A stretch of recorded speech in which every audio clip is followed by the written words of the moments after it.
Perkenalkan, nama saya Anna Viola Limbong.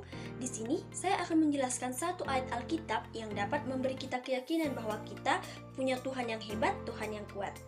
Saya akan mengambil ayat Alkitab yang tertulis dalam Amsal 16 ayat 9. Di sini akan kita jelaskan bahwa apa sih kaitannya dengan Tuhan yang hebat dan kuat. Hati manusia memikir-mikirkan jalannya, tetapi Tuhanlah yang menentukan arah langkahnya. Saudara yang terkasih, saya akan membacakan ulang ayatnya. Amsal 16 ayat 9. Hati manusia memikir-mikirkan jalannya, tetapi Tuhanlah yang menentukan arah langkahnya. Saudara yang terkasih, ayat ini menekankan bahwa kita hanya perlu menyerahkan segala perbuatan kita kepada Tuhan, maka terlaksanalah segala rencana kita. Artinya, kita perlu melakukan apa yang baik, apa yang menurut Tuhan baik, agar semua rencana yang kita lakukan dapat berjalan dengan baik sesuai dengan kehendak Tuhan.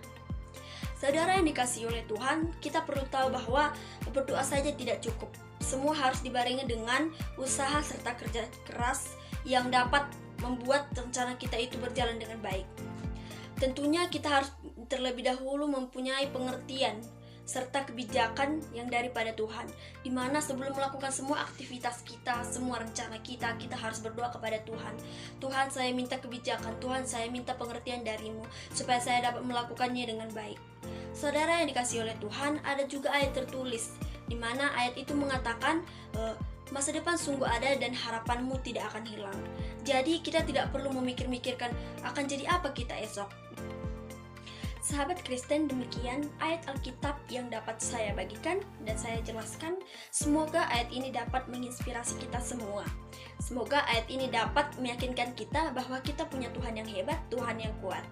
Saudara yang terkasih, saya akan memberi saran sedikit mengenai kehidupan, di mana kita tidak perlu khawatir, kita tidak perlu mengejar hal-hal duniawi, karena semua itu hanya sementara. Kita tidak perlu capek-capek mengejar apa yang tidak kekal di dunia ini, karena nafas saja hanya titipan. Jadi kita hanya perlu melakukan apa yang Tuhan mau, apa yang Tuhan kehendaki, supaya kita mendapatkan hidup yang kekal.